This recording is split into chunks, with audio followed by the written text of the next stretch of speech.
సదాశివపేట పట్టణంలో BRS party ఆధ్వర్యంలో నిర్వహించినటువంటి పత్రికా సమావేశంలో మాజీ శాసనసభ్యులు తూర్పు జగ్గారెడ్డి సదాశివపేట పర్యటనలో భాగంగా సిద్దాపూర్ హౌసింగ్ బోర్డు కాలనీ వద్ద నిర్వహించిన కార్యక్రమానికి సంబంధించిన విషయాన్ని ప్రస్తావిస్తూ గతంలో మీరు ఎమ్మెల్యేగా ఉన్నప్పుడు ప్రజలకు ఇళ్ల పట్టాలు అందించిన సంగతి, వాటి పొజిషన్ చూపించకుండా నాంచిన సంగతి ప్రజలు మర్చిపోలేదని శివరాజ్ పాటిల్ అన్నారు. ఎప్పుడు ఎన్నికలు వచ్చినా ఇళ్ల పట్టాలు గుర్తొస్తాయా? ఎన్నికల అనంతరం ఇళ్ల పట్టాలు గుర్తుకు రావా? పేద ప్రజలు గుర్తుకు రారా అని ఎద్దేవా చేశారు. కాంగ్రెస్ పార్టీ 10 సంవత్సరాల అధికారంలో ఉన్నప్పుడు మీరు చేయలేని పని ఇప్పుడు కాంగ్రెస్ పార్టీ అధికారంలోకి వచ్చి 2 సంవత్సరాలు అవుతున్నా పూర్తి చేయకుండా ఎన్నికల వేళల్లో ఇళ్ల పట్టాలు ఇస్తానని చెప్పడం హాస్యాస్పదం. ప్రజలు నవ్వుకుంటున్నారు, చీతరించుకుంటున్నారు. అయినా మాకెందుకు, మేము ఈ విధంగా ప్రజలను మభ్యపెడుతూనే ఉంటాం అనుకుంటే మేమేం చేయలేమని శివరాజ్ పాటిల్ అన్నారు.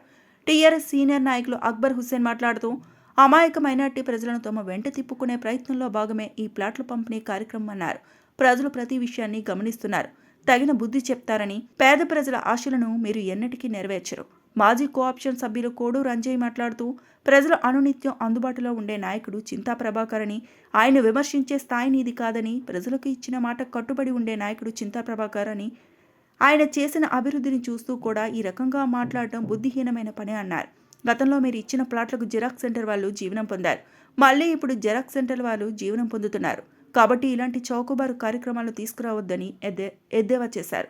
బీఆర్ఎస్ పార్టీ పట్టణ ప్రధాన కార్యదర్శి పిలిగుంట్ల వీరేశం మాట్లాడుతూ టీఆర్ఎస్ ప్రభుత్వంలోనే అభివృద్ధి జరిగిందని, బీఆర్ఎస్ తీసుకొచ్చిన నిధులను వెనక్కి తీసుకొని ప్రజలను ఇబ్బంది పడుతున్నారని అన్నారు. సీఎం కేసీఆర్ ఇచ్చినటువంటి స్పెషల్ డెవలప్మెంట్ ఫండ్ వెనక్కి తీసుకోవడం చాలా బాధాకరమని అన్నారు. ఈ కార్యక్రమంలో పట్టణ మాజీ municipal chairman, Shivraj party vice chairman Chinta Gopal, Koduri Anjaiah, Akbar Hussain, పట్టణ ప్రధాన కార్యదర్శి పిలిగుంట్ల వీరేశం, మున్సిపల్ కౌన్సిలర్లు ఇంద్రమోహన్ గౌడ్, విద్యాసాగర్ రెడ్డి, ముబిన్ మోహియుద్దీన్, నజీరుద్దీన్, సమీ కాజా, మైనార్టీ అధ్యక్షుడు, ముఖ్యమైన కార్యకర్తలు, నాయకులు పాల్గొన్నారు. ప్రజలందరికీ కూడా బీఆర్ఎస్ పార్టీ తరఫున సంక్రాంతి శుభాకాంక్షలు తెలుపుకుంటూ 2014-2018 వరకు గౌరవనీయులు చింతా ప్రభాకర్ గారు ఎమ్మెల్యే ఆధ్వర్యం లోపల 13,942 కోట్ల రూపాయల అభివృద్ధి జరిగింది. అదేవిధంగా 2018 నుంచి 2023 వరకు 26,443 కోట్ల రూపాయల అభివృద్ధి జరిగింది. ఈ అభివృద్ధిలో మిషన్ కాకతీయ, ఫిషరీస్ అనండి, మిషన్ భగీరథ అనండి, రైతు బంధు అనండి, సిఎంఆర్ఎఫ్ ఎల్ఓసి అనండి, కళ్యాణ లక్ష్మి అనండి, తదితర పనులు, డ్రైన్స్ కానీ, రోడ్స్ కానీ, నేను వివరంగా ఎక్కువ టైం ఇవ్వదలుచుకోకుండా జరిగిన పనులకన్నిటికీ కూడా ఆధారాలతో యుక్తంగా నేను చెప్పిన విషయాలలో ఏది కూడా పొరపాటు లేకుండా, అబద్ధం లేకుండా ప్రతి ఒక్కటి కూడా రికార్డు లోపల ఉన్నదాన్ని కావలిస్తే ఎవరికైనా అవసరం అనుకుంటే నేను చెప్పిన విషయాలలో తప్పుంటే రికార్డులతో యుక్తంగా చూపిస్తానని చెప్పేసి మనవి చేస్తూ, వారి ఆధ్వర్యంలో ఎంతో అభివృద్ధి జరిగింది. ఇప్పుడు ప్రస్తుతం కూడా వారు ఎమ్మెల్యే ఉన్నారు కాబట్టి భవిష్యత్తులో కూడా సదాశివపేట పట్టణం అభివృద్ధి జరిగేటందుకు వారే ముఖ్య కారణం అని చెప్పేసి ప్రజలందరికీ తెలుపుకుంటున్నాను. సదాశివపేట ముఖ్యమైన నాయకులు, మాజీ కౌన్సిలర్లు, మాజీ వైస్ చైర్మన్ చింతగోపాల్ గారు, పెద్దలు అక్బర్ హుస్సేన్ గారు, పెద్దలు కోటి రంజయ్య గారు, జనరల్ సెక్రటరీ వీరేశం గారు, మైనార్టీ అధ్యక్షుడు కలీం గారు, పత్రికా విలేకరు అందరికీ సంక్రాంతి శుభాకాంక్షలు. గత 12 సంవత్సరాల క్రితం సదాశివపేట పట్టణంలో ప్రభుత్వం భూమిని ప్రభుత్వం ద్వారా డబ్బులు ఇచ్చి కొనుక్కోవడానికి గవర్నమెంట్ నుండి ల్యాండ్ కొనడం జరిగింది. బీఆర్ఎస్ ప్రభుత్వం వచ్చినంత వరకు పేమెంట్ చేయలేదు. మేఘాల మీద ప్లాట్లు అలాట్మెంట్ చేయడం జరిగింది. వాళ్ళకి ఎక్కడ పొజిషన్ చూపెట్టలేదు. ప్రభుత్వం నుండి డబ్బులు అందకపోతే సదాశివపేటలోనే చింతా ప్రభాకర్ అన్న గారు వాళ్లకు ల్యాండ్ ఓనర్స్కి ఏదైతే గవర్నమెంట్ నుండి అలాట్ చేసిరో వాళ్ళకి డబ్బులు ఇప్పించడం జరిగింది. మరి ప్రభుత్వము ఈ ప్లాట్లు ఇవ్వడం అనేది బ్యాన్ చేయడం జరిగింది. మరి ఫస్ట్ జగ్గారెడ్డి గారు ఆలోచించేది ఏంటంటే, ఈ బ్యాన్ ఉన్నది బ్యాన్ ఎత్తేసి నేను ప్లాట్లు ఇప్పిస్తుంటే చాలా బాగుంటుంది. ఈ బ్యాన్ ఉన్నది బ్యాన్ ఎత్తేయకుండా నేను ప్లాట్లు ఇస్తాను అని ఈయన డేట్ డిక్లేర్ చేయడం, ఈయనని ఒక ముఖ్యమంత్రిగా అంత మోసం చేయడానికి, ఈరోజు ప్రజలందరినీ మభ్యపెట్టడానికి, ఈరోజు సదాశివపేట ప్రజలను మోసం చేద్దామని చెప్పేసి ఈరోజు ప్లాట్లు ఇస్తానని చెప్పేసి జిరాక్స్ సెంటర్లకు సదాశివపేట మొత్తం వాళ్ళకి ఇచ్చిన సర్టిఫికెట్లను తీసుకొని పోయి ఇది చేయడం జరిగింది. ప్రభుత్వం నుండే ఈరోజు అక్కడ డబుల్ బెడ్రూమ్లు ఇస్తామని చెప్పేసి టీఆర్ఎస్ ప్రభుత్వంలో డబుల్ బెడ్రూమ్లు ఇవ్వడం జరిగింది 550 మందికి. మైనార్టీలకు ఇక్కడ కాలేజ్ కోసం అని చెప్పి 10 ఎకరాలు ఇట్లా ఇవ్వడం జరిగింది. ఈరోజు అక్కడ మిగిలింది 35 ఎకరాలు. అందరూ రాసిపెట్టి ప్రజలందరూ మాకు పొజిషన్ చూపెడుతున్నారు, మళ్ళీ సర్టిఫికెట్లు ఇస్తారని చెప్పి కాంగ్రెస్ నాయకులు చెప్పడంతో చాలామంది ప్రజలు పరిగెత్తుకుంటూ పోయి ఆ సర్టిఫికెట్లను చూసి 5,000 సర్టిఫికెట్లు ఇవ్వడం జరిగింది కాంగ్రెస్ ప్రభుత్వంలో. మరి ఆ రోజు నేను ఒకటే చెప్తున్నాను జగ్గారెడ్డికి, మేము ఇస్తున్నామో నా కళ నెరవేరాలి అన్నప్పుడు నువ్వు ఆ రోజు డబ్బులు ఇచ్చి వాళ్ళకు క్లియర్గా రోడ్స్ వేసి సర్టిఫికెట్లు ఇప్పించేసి పొజిషన్ చూపెట్టాలి. ఆ రోజు చూపెట్టలేవు. ఈ రోజు ఏవేవో మాయ మాటలు చెప్తున్నావు. మీ ఊరు లీడర్ ఏం చేస్తున్నాడని. మా ఊరు లీడర్ మా అవసరానికి మా సదాశివపేటకి ఏం కావాలో అవి తీసుకొస్తుండు, చేస్తున్నాడు. ఈరోజు అభివృద్ధి పథంలో తీసుకుపోతుండే అంటే చింత ప్రభాకర్ గారు. నువ్వు చేసింది ఏందనేది నేను అడగదలుచుకున్న జగ్గారెడ్డి గారు. మోసం చేయడం అనేది మానుకో. నువ్వు నిజంగా ఇవ్వగలుగుతావా? ఏ డేట్ని ఇస్తావో మా సదాశివపేట ప్రజలకు చెప్పండి. ఫస్ట్ నువ్వు ఏం చేయాలి? బ్యాన్ ఎత్తేయండి. ప్రభాకర్ ఆ రోజు పేమెంట్ చేయించండి ఆ ల్యాండ్ ఓనర్స్కి. మరి ఒకటి అడుగుతున్నాను నేను, నీలాగా చేయలేదు జగ్గారెడ్డి గారు. నువ్వు ఇన్ని 5,000 సర్టిఫికెట్లు ఇచ్చినట్టున్నావు. మరి అదే చింత ప్రభాకర్ రెడ్డి గారు మున్సిపల్ చైర్మన్ ఉన్నప్పుడు 800 మందికి పట్టా సర్టిఫికెట్లు ఇవ్వడం జరిగింది. ఈరోజు మంచి ఇల్లు కట్టుకొని ఈరోజు వాళ్ళు ప్రశాంతంగా ఈరోజు ఆ ఇంట్లో నివసిస్తున్నారు. నువ్వు చేసింది ఏంది సదాశివపేట ప్రజలని చాలామంది అడగడానికి ఉన్నారు. మాయమాటలు చెప్పకండి, మాయమాటలు నమ్మడానికి సిద్ధం లేరు. ఈరోజు చెప్తున్నావు అధికారంలో ఉన్నారని పెద్ద పెద్ద తుపాకులు ఇచ్చిర్రు, లాఠీలు ఇచ్చిర్రు. హరీష్ రావు వచ్చిండు, పోలీసులను వండబెట్టిర్రని. ఎక్కడ వండబెట్టిర్రు? నీకు చేత కాకుండా వచ్చు. హరీష్ రావు అనేటోడు ఈరోజు, హరీష్ అనే వ్యక్తి ఈరోజు ముఖ్యమంత్రి స్థాయిలో ఉన్నాడు. అందరికీ అవసరాల కోసం ఈరోజు డబుల్ బెడ్రూమ్లు నిర్మించి ఇవ్వడం జరిగింది. నీలాగా చేయలేదు, సగం సగం పని చేయలేదు. మైనార్టీల కోసమని కాలేజీ ఏర్పాటు చేయడం జరిగింది ఆ స్థలంలో. అవన్నీ కల్లిపొల్లి కథలు చెప్పొద్దు. నువ్వు హరీష్ రావు గురించి మాట్లాడేటంత పెద్ద మనిషివి కావు. నీ చరిత్ర మాకు తెలుసు. ఇంకొక విషయం చెప్తున్నాను, ఎంఆర్ఎఫ్లో ఒక కార్మికుడు చనిపోతే ఆ రోజు నేనే రమ్మని చెప్పేసి జగ్గారెడ్డి గారిని అడగడం జరిగింది. ఎంఆర్ఎఫ్ ఫ్యాక్టరీకి రావడం జరిగింది. తను వస్తే లోపలికి రానికపోతే గేటు బయట ఉంటే నేనే ఆవేశంగా మాట్లాడుతుంటే అప్పుడు గేటు తెరిస్తే అక్కడ కూర్చున్నాం. కార్మికులు అందరూ వచ్చేసి అక్కడ అందరూ నిల్చున్నారు. అక్కడ ఎంతమంది కార్మికులు దీంట్లో పనిచేస్తున్నారు అంటే 1600 చిల్లర పనిచేస్తున్నామని చెప్పడం జరిగింది. చెప్తే శివరాజ్ ఇవన్నీ నోట్ చేసుకో, వీళ్ళందరికీ సర్టిఫికెట్లు ఇద్దామన్నావు. అది ఎప్పుడు నువ్వు గెలిచినావు, ఓట్లు వేయించుకున్నావు 18లో. ఏ ఒక్క కార్మికునికి నువ్వు పట్ట సర్టిఫికెట్ ఇచ్చినావు అని చెప్పేసి నేను అడుగుతున్నాను. ఆ మోసాలు అన్నిటికీ బంద్ చేసుకో. మోసాలకు ఎవరికిట ఇక్కడ నిన్ను నమ్మేటట్టు లేరు. నిన్ను నమ్మకనే ఇంట్లో కూర్చునబెట్టారు. ఈరోజు మోసాలు చేస్తే ఎవరికిట సదాశివపేట ప్రజలు మోసపోవడానికి సిద్ధంగా లేరు. గుణపాఠం చెప్పడానికి సిద్ధంగా ఉన్నారు. తప్పకుండా ప్రతి ఒక్కరు ఈరోజు హుషారయ్యారు. నిన్ను ఎన్ని మాటలు మాట్లాడుకున్నారో నీ గురించి అందరికీ తెలుసు. ఒక గవర్నమెంట్ ఆఫీసర్లకు ఆర్ఐ ఇక్కడ రారా, ఇగో ఈయన ఆర్ఐ అని చెప్తున్నావు. మీ యూనియన్ ఏం చేస్తుందని చెప్పి గవర్నమెంట్ ఎంప్లాయీస్కి అడగదలుచుకున్నాను నేను. ఏం చేస్తున్నారు? ఆ లాంగ్వేజ్ ఏమిటిది, నువ్వేమిటిది? అది నీ దగ్గర కొంతమంది దగ్గర అది పనికిస్తుంది. ఇంకోటి, నీ మీటింగ్లోనే నీకు మాట్లాడుతుంటే 40 సంవత్సరాల నుండి పనిచేస్తున్నానని ఒక కార్యకర్త అడిగితే ఆ రోజు ఆ తిడితే ఈరోజు హాస్పిటల్లో ఉండి ఇంకా బయటికి రాలేదు ఆ వ్యక్తిని. నీ కోసం పనిచేస్తున్నాడు, కాంగ్రెస్ పార్టీ కోసం 40 సంవత్సరాల నుండి పనిచేస్తున్నాడు. అటువంటి వ్యక్తుల గురించి నువ్వు ఆలోచించు. నువ్వు మోసం చేసుడు బంద్ చేయి. కాంగ్రెస్ ప్రభుత్వం మోసాలు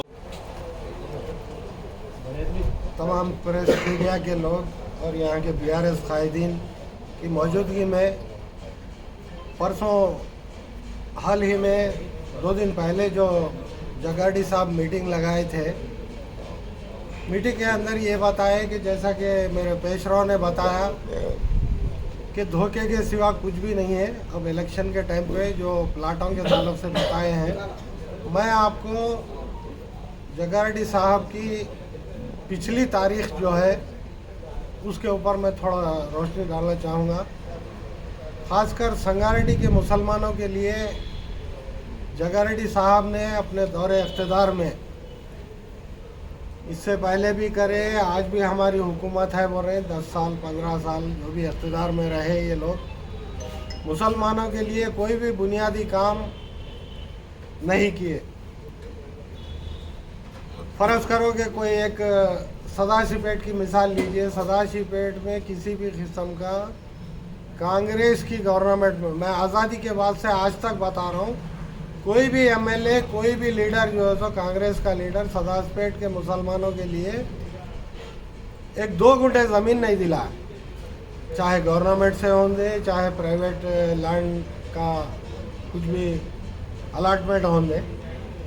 लिहाजा चिंता प्रभाकर साहब 1955 में चेयरमैन बनने के बाद यहाँ के मुसलमानों की तकलीफ को देखते हुए 4 एकड़ ज़मीन 260 सर्वे नंबर के अंदर ईदगाह और मुस्लिम फंक्शन हॉल की ज़रूरत के मुताबिक 4 एकड़ ज़मीन अलाटमेंट कराए, पोजीशन दिए और बाद में पूरी ज़मीन हमारे हैंड ओवर हो गई और शादी खाना भी उस ज़माने के हिसाब से 10 लाख रुपए में शादी खाने की भी तामीर हो चुकी थी। आज भी जो है वहाँ ज़रूरियात ना होने की वजह से इस्तेमाल में नहीं है। हम बार बार यही जग्गा रेड्डी साहब से भी मुतालबा करें और ये कांग्रेस गवर्नमेंट को भी बोले, सब भी बोले, देखो भाई मौजूदा हालत में जो बना हुआ है उसके लिए कुछ इमदाद कीजिए, कुछ बनाइए, लेकिन किसी ने भी उस जानिब तवज्जो नहीं दी। और उसी तरीके से हमारे खबरस्तानों के लिए बहुत सारी तकालीफ थी। प्रभाकर साहब एमएलए बनने के बाद ईदगाह का मसला हो गया। 4 एकड़ ज़मीन आई, 3 एकड़ ईदगाह के लिए, 1 एकड़ शादी खाने के लिए, फिर 5 एकड़ ज़मीन हमें नेशनल हाईवे बाईपास रोड पर 5 एकड़ ज़मीन जो है हमें अलाटमेंट करके हदबंदी करके दी गई है। उसके अभी बैलेंस वर्क है, वो इस्तेमाल के काबिल नहीं है। थोड़े बहुत ख़बरें वहाँ बना चुके हैं हम, लेकिन वहाँ पे जो तकालीफ जो चल रही है हमारी तदफीन के लिए, उसकी सख्त ज़रूरत है।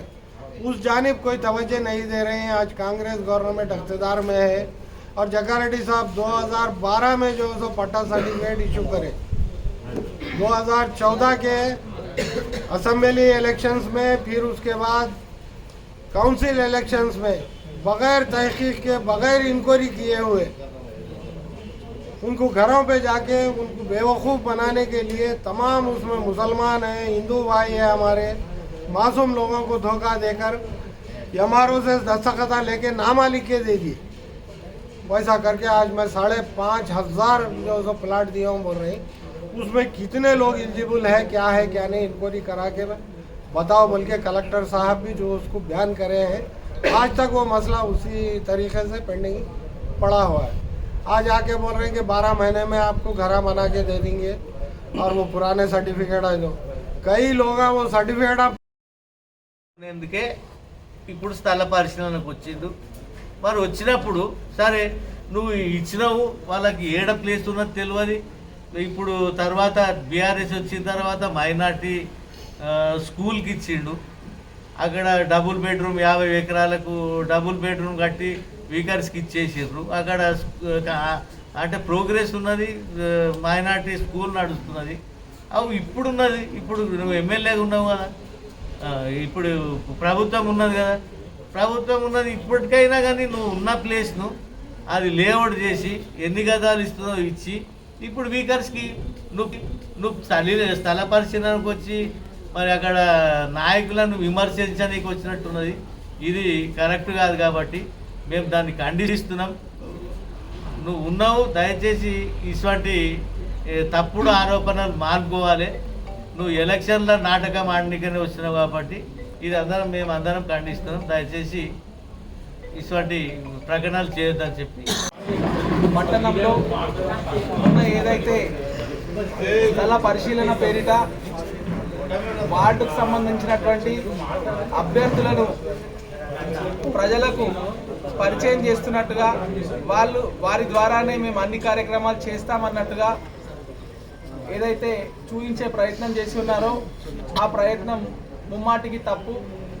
గతంలో మీరు ఏదైతే పొజిషన్ చూపించకుండా పట్టా సర్టిఫికేట్లు ఇచ్చి ఆ పట్టా సర్టిఫికేట్లను మర్చిపోయారో అదే రకంగా ఇప్పుడు కూడా చేస్తారని చెప్పేసి ప్రజలంతా మా వద్దకు వచ్చి వారి బాధ చెప్పుకున్నటువంటి సందర్భం.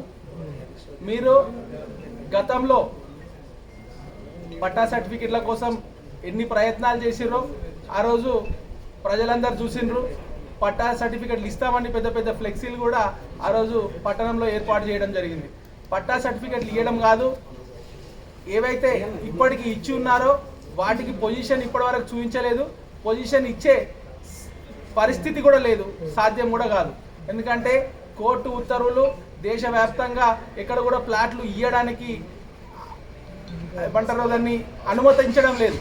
కోర్టు ఉత్తర్వుల ప్రకారం అయినా సరే ప్లాట్లు ఇచ్చే అవకాశం లేదు కాబట్టి ప్రజలు మోసపోవడానికి సిద్ధంగా లేరు, మోసపోయే అవకాశం ఇంకా లేదు. అదే రకంగా గత ప్రభుత్వంలో మేము టీఆర్ఎస్ పార్టీ పక్షాన ఎస్డిఎఫ్ స్పెషల్ డెవలప్మెంట్ ఫండ్ తీసుకొచ్చినాం. సదాశివపేట పట్టణానికి 25 కోట్ల రూపాయలు. 25 కోట్లలో ఓవరాల్ టౌన్లో ఒక దాదాపు 13 కోట్ల రూపాయలకు సంబంధించినటువంటి అభివృద్ధి పనులు జరిగినాయి. ప్రభుత్వం మారిన తర్వాత ఏవైతే వర్కులు ఆన్గోయింగ్ వర్కులు ఉన్నాయో ఆ వర్కులను కంటిన్యూ చేయాల్సినటువంటి అవసరం ఎంతైనా ఉండే, కానీ ఆ వర్కులను ఎక్కడికక్కడ నిర్దాక్షిణ్యంగా ఆపేసి ఈరోజు ప్రజలకు ఇబ్బందులకు గురి చేస్తున్నటువంటి సందర్భాన్ని ప్రజలందరూ గ్రహించి ఉన్నారు. కాబట్టి మీరు ఆ ఎస్డిఎఫ్ ఏవైతే బ్యాలెన్స్ వర్కులు గతంలో చేస్తూ ఆన్గోయింగ్ వర్కులు ఎక్కడికక్కడ నిర్దాక్షిణ్యంగా ఆపిన వర్కులను వెంటనే తిరిగి యథావిధిగా ఆ ప్రపోజల్స్ని కంటిన్యూ చేయాల్సినటువంటి అవసరం ఉంది. అదే రకంగా టీయూఎఫ్ఐడిసి నిధులను కూడా దారి మళ్ళించి వాటి పేరు మార్చి మళ్ళీ కొత్త ప్రపోజల్స్ తీసుకుంటున్నారు. టీయూఎఫ్ఐడిసి అనేది ఒక ఫైనాన్స్కి సంబంధించినటువంటి వ్యవహారంలో ఆ వర్కులను మాడిఫికేషన్ చేయకుండా యథావిధిగా ఏదైతే పాత కౌన్సిల్ అప్రూవ్ చేసిందో ఆ అప్రూవ్ చేసిన వర్కులను యథావిధిగా చేయాల్సినటువంటి అవసరం ఎంతైనా ఉంది. ఎందుకంటే మేము గతంలో కాంగ్రెస్ ప్రభుత్వం మారి టీఆర్ఎస్ ప్రభుత్వం అధికారంలోకి వచ్చిన నాడు ఏవైతే ఆన్గోయింగ్ వర్కులు ఉన్నాయో ఆన్గోయింగ్ వర్కులను ఎక్కడ ఆపలేము, ఆ వర్కులను కంటిన్యూ చేసినాం మేము. కావాలంటే దానికి నిదర్శనం మీ గత ప్రభుత్వం నుంచి మా పార్టీలోకి వచ్చినటువంటి నాయకులు ఎవరైతే ఉన్నారో వాళ్ళే సాక్ష్యం. కాబట్టి మీరు ఒకటే మేము ప్రభుత్వం ద్వారా ప్రభుత్వంలో మీరు ఉన్నారు కాబట్టి మీకు మేము ఒకటే విజ్ఞప్తి చేస్తూ ఉన్నాం. ఖచ్చితంగా ఎస్డిఎఫ్ నిధులు యాజ్ ఇట్ ఈస్ గీయాలి, టీఎఫ్ఐడిసి నిధులు యాజ్ ఇట్ ఈస్ గీయాలి. ప్రజలను మోసం చేయొద్దు, ప్రజలకు మంచి చేసే ప్రయత్నాన్ని మీరు కొనసాగించాలని చెప్పేసి కోరుకుంటూ టీఆర్ఎస్ పార్టీ తరఫున నాకు ఈ అవకాశం ఇచ్చినందుకు ధన్యవాదాలు. మరిన్ని అప్డేట్స్ కోసం మా ఛానల్ని సబ్స్క్రైబ్ చేయండి.